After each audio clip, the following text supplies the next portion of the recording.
My name is Rich Webster. I'm rector of St. Luke's Episcopal Church in Birmingham, Alabama. We are in a wealthy suburb called Mountain Brook, and St. Luke's is one of the largest churches in our national Episcopal Church, but it's also a neighborhood church, so it's very relational. The ICE curriculum was just ideal for me as a minister in this place.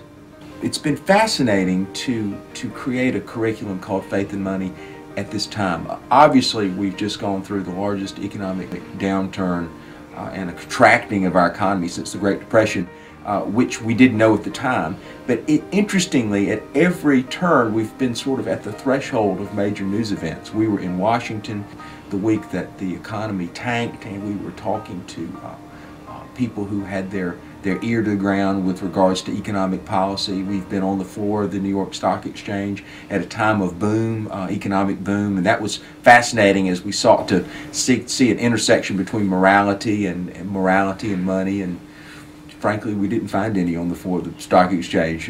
We were also on the border of Mexico just a month and a half ago, and Mexican border policies, problems, the drug problem, the problem of undocumented workers, all this is front page news, and we were right there studying not only the economic aspect but also the moral crisis of undocumented workers.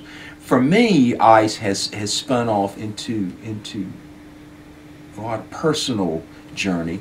For instance, with regards to undocumented workers, I met with Washington lobbyists yesterday to see if we could create a think tank in our own church to add a voice, a Christian voice, to the problem of undocumented workers in this country.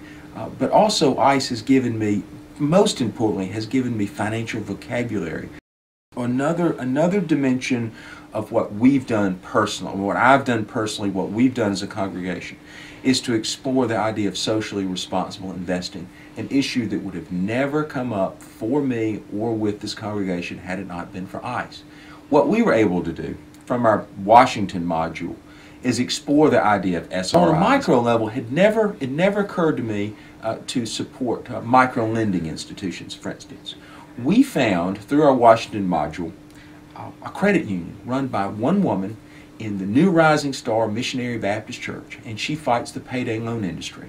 Now, what we've done is our church invested a small amount of restricted funds with this credit union to give her more capital to do her ministry.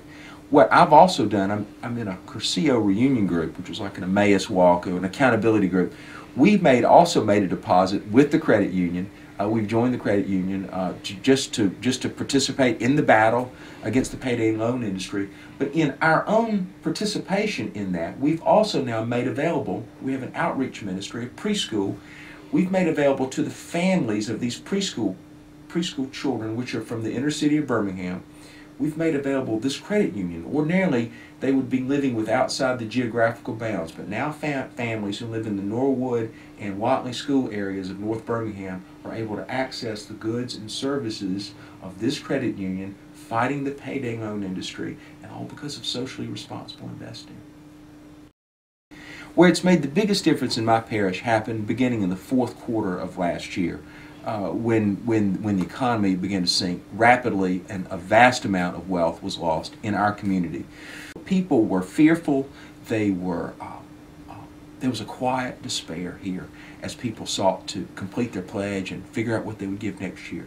I was able to talk to them on a level in which I'm not sure I would have had the confidence to do this. I communicated through letters and through quarterly statements, through phone calls. We were able to not only ride the storm, but come up with a budget that was fairly close to the year before, which we consider to be a huge success.